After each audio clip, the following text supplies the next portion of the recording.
মৰমৰ ছাত্ৰ-ছাত্ৰীসকল তোমালোক সকলোকে স্বাগতম জনাইছো তোমালোকৰ অনুৰোধ ৰক্ষা কৰি আজি মই আলোচনা কৰিবলৈ লৈছো নতুন এটা পাঠ প্ৰশ্নোত্তৰৰ মাধ্যমত আজিৰ আলোচ্য বিষয় খ্যাতনামা অসমীয়া সাহিত্যিক ডক্টৰ নিৰ্মলপ্ৰভা বৰদলৈৰ জীৱন আৰু সাহিত্য আজি এই পাঠত আমি 30টা প্ৰশ্ন আলোচনা কৰিম উত্তৰ মই কৈ যাম লগে লগে প্ৰতিটো প্ৰশ্নৰ আনুষাংগিক কিছুমান উত্তৰো কৈ যাম যাতে ডক্টৰ নিৰ্মলপ্ৰভা বৰদলৈ বিষয়ক যিকোনো প্ৰশ্ন তোমালোকৰ নিয়ন্ত্ৰণত থাকে তোমালোকে যাতে যিকোনো পৰীক্ষাত সকলো প্ৰশ্নৰ মুখামুখি হ'ব পৰা সাহসেৰে তেনেদৰে মই এই 30টা প্ৰশ্ন যুগুত কৰিছো তথ্যখিনি স্ক্ৰিনশ্বট মাৰি পেলাই বহিত টুকি ৰাখিব পাৰিবা তেতিয়া ভিডিওটো বাৰে বাৰে চাই থাকিব নালাগে গতিকে বলা আমি প্ৰশ্নোত্তৰখিনিৰ মাজলৈ যাওঁ 1 নম্বৰ প্ৰশ্ন ডক্টৰ নিৰ্মলপ্ৰভা বৰদলৈৰ কোট কিমান চনত জন্ম হৈছিল তেখেতৰ জন্ম হৈছিল শিৱসাগৰত 1933 চনত এটা কথা মন কৰিবা তেওঁ 11 বছৰ বয়সত বিয়া হৈ 13 বছৰ বয়সত সন্তান জন্ম দি 14 বছৰ বয়সত বিবাহ বিচ্ছেদ কৰিছিল তেখেতৰ মৃত্যু হৈছিল 2004 চনৰ 1 জুনত এতিয়া হও 2 নম্বৰ প্ৰশ্নটোলৈ ডক্টৰ নিৰ্মলপ্ৰভা বৰদলৈৰ প্ৰথম প্ৰকাশিত কাব্য সংকলনখনৰ নাম কি উত্তৰ বনফৰিঙৰ ৰং 1957 চনত প্ৰকাশিত তোমালোকে কিতাপত বহু ঠাইত 1966 চনত প্ৰকাশিত বুলি পাবা কিন্তু মোৰ সৃষ্টিসমূহৰ নেপথ্যৰ কিছু কথা শীৰ্ষক প্ৰবন্ধত কবিয়ে নিজে 1957 চন বুলি লিখিছে বনফৰিঙৰ ৰঙৰ কবিতাবোৰ মুক্তক ছন্দত ৰচিত কবিতাবোৰ যুগসন্ধিৰ ক্লান্তি উদ্বাস্তু সমস্যাক লৈ সৃষ্টি হোৱা উদ্বেগ যান্ত্ৰিক যুগৰ অভিশাপ ইত্যাদিৰে তেতিয়াই সমাজ সচেতন আছিল এই বুলি কবিয়ে নিজে মন্তব্য কৰিছে 3 নম্বৰ প্ৰশ্নটোলৈ আহা ৰাষ্ট্ৰপতি পুৰস্কাৰ প্ৰাপ্ত ডক্টৰ নিৰ্মলপ্ৰভা বৰদলৈৰ শিশু গ্ৰন্থখনৰ নাম কি উত্তৰ চিল চিল চিলা বাগিছিল মিলা কিমান চনত 1958 চনত প্ৰকাশিত তোমালোকে বহু কিতাপত এই সম্পূৰ্ণ নামটো নোপোৱা তোমালোকে পাবা চিল চিল চিলা আসলতে শুদ্ধ উত্তৰটো মই ইয়াত যেটো লিখিছো সম্পূৰ্ণ কিতাপখনৰ নাম হ'ল চিল চিল চিলা বাগিছিল মিলা আৰু কেইটামান অতিৰিক্ত কথা এই কিতাপখনৰ সংক্ৰান্তত কৈছো লেখিকাই গ্ৰন্থখন এমএ পঢ়ি থাকোতেই লিখা উপন্যাসৰ আংগিকৰ কৌশলেৰে অসমৰ থলুৱা খেল ধেমালিবোৰ শিশু উপযোগীকৈ তুলি ধৰা এই লেখা তেতিয়াই নতুন অসমীয়া কাকতত ছোৱাকৈ প্ৰকাশ পাইছিল 4 নম্বৰ প্ৰশ্নলৈ আহা ডক্টৰ নিৰ্মলপ্ৰভা বৰদলৈৰ সাহিত্য একাডেমী বঁটা লাভ কৰা কাব্য গ্ৰন্থখনৰ নাম কি উত্তৰ সুদীৰ্ঘ দিন আৰু ঋতু 1983 চনত প্ৰকাশ পাইছিল এইখন গ্ৰন্থ পুৰস্কাৰ পোৱাৰ পাছত বহু ভাষালৈ বিশেষকৈ বাংলা গুজৰাটী পাঞ্জাবী উৰিয়া আদি ভাষালৈ অনুদিত হৈছিল 5 নম্বৰ প্ৰশ্ন অসম সাহিত্য সভাৰ প্ৰতিযোগিতাত অসমীয়া কবিতাৰ শ্ৰেষ্ঠ বঁটা লাভ কৰা বৰদলৈ কবিতা পুথিখনৰ নাম কি উত্তৰ দিনৰ পিছত দিন কিছুমান কিতাপত দিনৰ পাছত দিন বুলি থাকে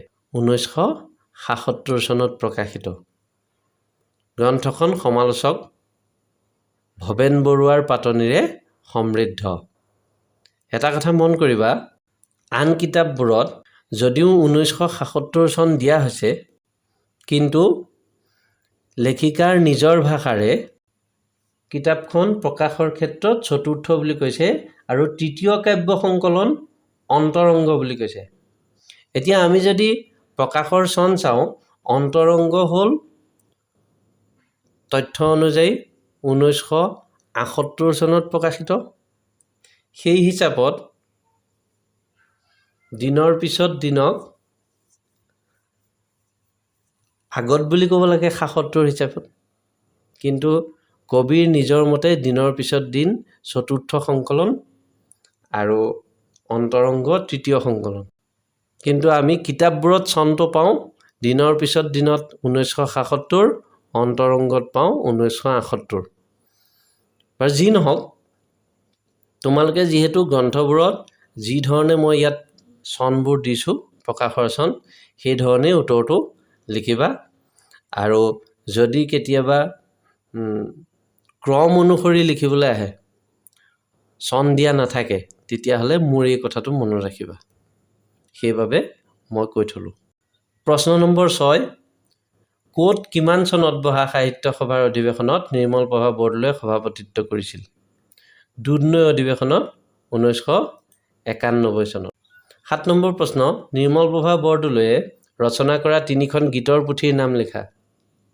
উত্তৰ সোণবৰণী আই দেশপ্ৰেমমূলক গীত আছে ইয়াত সুৰীয়া মাত শিশুৰ কাৰণে লিখা গীতৰ পুথি সুৰুজমুখী গীতৰ সংকলন মন কৰিবা বহু কিতাপত সোণবৰণী আইটো সোণবৰণীয়া আই বুলি আছে লেখিকাই নিজৰ প্ৰবন্ধত কিন্তু সোণবৰণী আই বুলিহে লিখিছে প্ৰশ্ন নম্বৰ 8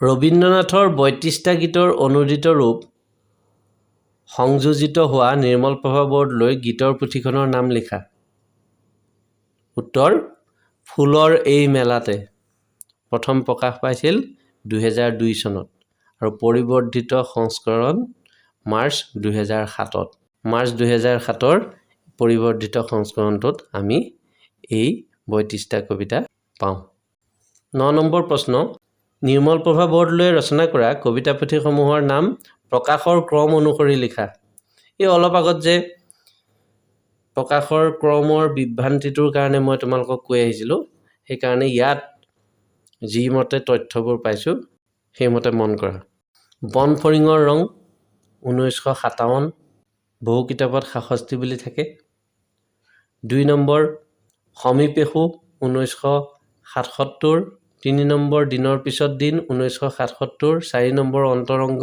1978 5 নম্বৰ সুদীৰ্ঘ দিন আৰু ঋতু 1983 6 নম্বৰ শব্দৰ ইপাৰে শব্দৰ সিপাৰে 7 নম্বৰ অমিতাভ শব্দ 8 নম্বৰ নিৰ্বাচিত কবিতা লেখিকাৰ নিজৰ বৰ্ণনা মতে অন্তৰংগ তৃতীয় দিনৰ পিছত দিন চতুৰ্থ কাব্য অলপ আগতে মই তোমালোকক যিটো কথা কৈ আহিছিলোঁ এতিয়া 10 নম্বৰ প্ৰশ্নটো চোৱা নিৰ্মলপ্ৰভা বৰদলৈয়ে ৰচনা কৰা 3খন গৱেষণামূলক গ্ৰন্থৰ নাম লিখা উত্তৰ দেৱী 1986 শিৱ 1997 সূৰ্য 2000 চনত প্ৰকাশিত প্ৰশ্ন নম্বৰ 11 নিৰ্মলপ্ৰভা বৰদলৈয়ে অৱসৰ লোৱাৰ সময়ত গুৱাহাটী বিশ্ববিদ্যালয়ৰ কোনখন আসনৰ অধ্যাপক আছিল লেখা উত্তৰ তেওঁ অৱসৰ লোৱাৰ সময়ত জৱাহৰলাল নেহৰু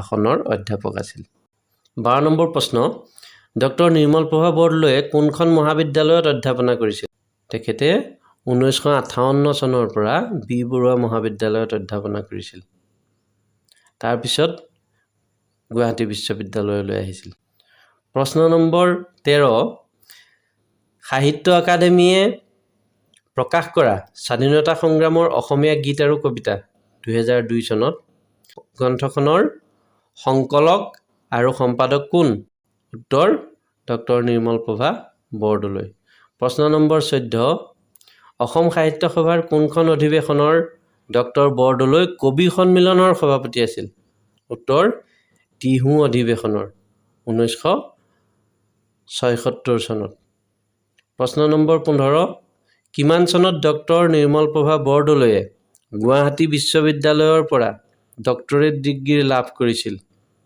উত্তৰ 1972 চনত প্ৰশ্ন নম্বৰ 16 তলৰ কোনখন গ্ৰন্থ ডক্টৰ নিৰ্মলপ্ৰভা বৰদলৈৰ দ্বাৰা ৰচিত নহয় ক কবিতাৰ কথা খ অসমৰ লোক কবিতা গ আধুনিক কবিতা ঘ কবিতাৰ দেহ বিচাৰ উত্তৰ কবিতাৰ দেহ বিচাৰ নিৰ্মলপ্ৰভা বৰদলৈৰ গ্ৰন্থ নহয়। প্ৰশ্ন নম্বৰ 17 অসমৰ সংস্কৃতিৰ ২৭টা গুৰুত্বপূৰ্ণ আৰু আকৰ্ষণীয় বিষয়ৰ আলোচনা থকা ডক্টৰ নিৰ্মলপ্ৰভা বৰদলৈৰ গ্ৰন্থখনৰ নাম কি? উত্তৰটো হ'ল অসমৰ লোক সংস্কৃতি। 1972 চনত প্ৰথম প্ৰকাশ পাইছিল। এই কিতাপখন বিশ্ববিদ্যালয় আৰু মহাবিদ্যালয়সমূহত প্ৰাসংগিক গ্ৰন্থ হিচাপে ব্যৱহাৰ হৈ আহিছে। প্ৰশ্ন নম্বৰ 18 অসমৰ বৈষ্ণৱ ধৰ্মৰ 4 পুথিৰ অন্তৰ্গত কোনখন গ্ৰন্থ ডক্টৰ নিৰ্মলপ্ৰভা বৰদলৈয়ে বঙলা ভাষালৈ অনুবাদ কৰিছিল? উত্তৰ মহাপুৰুষ মাধৱদেৱৰ নামঘোষা পুথিখন তেওঁ বঙলা ভাষালৈ অনুবাদ কৰিছিল। প্ৰশ্ন নম্বৰ 19 ডক্টৰ নিৰ্মলপ্ৰভা বৰদলৈৰ PhD গৱেষণাৰ বিষয় কি আছিল? উত্তৰ the treatment of nature in poetry. প্ৰশ্ন নম্বৰ 20 ডক্টৰ নিৰ্মলপ্ৰভা বৰদলৈৰ সাহিত্যিক ছদ্মনাম আৰু আত্মজীৱনীখনৰ নাম কি? উত্তৰ সাহিত্যিক ছদ্মনাম নীলা বাইদেউ আৰু আত্মজীৱনীখনৰ নাম জীৱন জীৱন বৰ অনুপম। প্ৰশ্ন নম্বৰ 21 ডক্টৰ নিৰ্মলপ্ৰভা বৰদলৈৰ 3খন কাব্যনাটৰ নাম লিখা। উত্তৰ 1 মেঘদূত 2 বেউলা 3 ফুল কোঁৱৰ। প্ৰশ্ন নম্বৰ 22 ডক্টৰ নিৰ্মলপ্ৰভা বৰদলৈৰ 2খন মঞ্চ নাটকৰ নাম লিখা। উত্তৰ 1 তৃতীয় অংক 2 অগ্নিগৰ্ভা। প্ৰশ্ন নম্বৰ 23 ডক্টৰ নিৰ্মলপ্ৰভা বৰদলৈয়ে ইংৰাজীত লিখা মনোগ্ৰাফ 2খনৰ নাম লিখা। 1 ৰজনীকান্ত বৰদলৈ 2 ৰঘুনাথ চৌধাৰী। প্ৰশ্ন নম্বৰ 24 কিমান চনত ডক্টৰ নিৰ্মলপ্ৰভা বৰদলৈক সৰস্বতী উপাধিৰে বিভূষিত কৰা হয়? উত্তৰ 1987 চনত। প্ৰশ্ন নম্বৰ 25 কোনখন গৱেষণা গ্ৰন্থৰ বাবে নিৰ্মলপ্ৰভা বৰদলৈয়ে অসম সাহিত্য সভাৰ বঁটা লাভ কৰিছিল? উত্তৰ দেৱী গ্ৰন্থৰ বাবে 1989 চনত। প্ৰশ্ন নম্বৰ 26 নিৰ্মলপ্ৰভা বৰদলৈয়ে শিশুৰ কাৰণে লিখা 3খন অপেৰাৰ নাম লিখা। উত্তৰ 1 ৰজা 2 বন্ধু 3 পুতলা নাচ। অতিৰিক্ত তথ্য দুটামান দি থওঁ। উৰ্বশী অশ্বঘোষ বিহুৰে বিৰিণা পাত তেওঁৰ আন 3খন অপেৰা। আনহাতে মাজুলী আই আকাশবাণীৰ প্ৰচাৰিত 2খন সংগীতালক্ষ্য। প্ৰশ্ন নম্বৰ 27 বৰদলৈৰ বিন্দু আৰু সিন্ধু বিন্দু মানে মোৰ নামটো বিন্দু নহয় দেই, এইটো বিন্দু একেবাৰে ফুটটো যে বিন্দু সেইটো বিন্দু আৰু সিন্ধু নামৰ অসমীয়ালৈ অনুদিত গ্ৰন্থখনৰ মূল কি?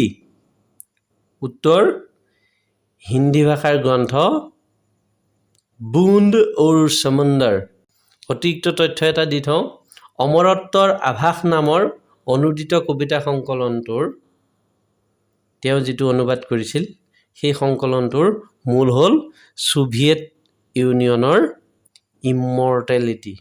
প্ৰশ্ন নম্বৰ 28 বৰদলৈয়ে শিশুক ভাষা শিকোৱাৰ মানসেৰে লিখা পুথি 2খনৰ নাম কি? উত্তৰ 1 নম্বৰ অসমীয়া উমলা গীত 2 নম্বৰ সুৱদী মাত। প্ৰথমখন অসমীয়া নাৰ্চাৰী ৰাইমছৰ পুথি আৰু দ্বিতীয়খন নাৰ্চাৰীৰ পিছত অসমীয়া বৰ্ণমালা শিকিব পৰা 2টা খণ্ডত ছন্দত ৰচিত পুথি। প্ৰশ্ন নম্বৰ 29 নিৰ্মলপ্ৰভা বৰদলৈয়ে শিশুৰ কাৰণে লিখা গল্প পুথিখনৰ নাম কি? উত্তৰ মন উৰণীয়া। অতিৰিক্ত 2টা তথ্য দিওঁ। শিশুৰ কাৰণে লিখা তেওঁৰ কবিতা পুথি এখনৰ নাম হ'ল শালিকী ৰতৌতৌ আৰু শিশুৰ কাৰণে লিখা তেওঁৰ 2খন নাটকৰ নাম হ'ল সেউজী সেউজী হাই নাৰিকল পিঠা। প্ৰশ্ন নম্বৰ 30 বৰদলৈৰ ভ্ৰমণ কাহিনী বিষয়ক গ্ৰন্থৰ নাম লিখা। উত্তৰ চেৰি ফুলৰ দেশ জাপান আৰু বিস্ময়কৰ চীন। আশা কৰোঁ এই 30টা প্ৰশ্নৰ মাজেৰে তোমালোকে বহুবোৰ বিষয়ত স্পষ্ট ধাৰণা কিছুমানলৈ আহিব পাৰিছা। তোমালোকে যদি পাঠটো ভাল পাইছা পাঠটো ভাল পোৱাৰ চিনটো দিবা, মন্তব্য কৰিবা আৰু ছাবস্ক্ৰাইব কৰিবা। ছাবস্ক্ৰাইব কৰি কাষৰ ঘণ্টাটো বজাই দিবা তেতিয়া পৰৱৰ্তী ভিডিঅ'সমূহ তোমালোকে নিজে নিজে পাই থাকিবা পুনৰ এটা নতুন ভিডিঅ'ত লগ পাম আজিলৈ সামৰিছোঁ ধন্যবাদ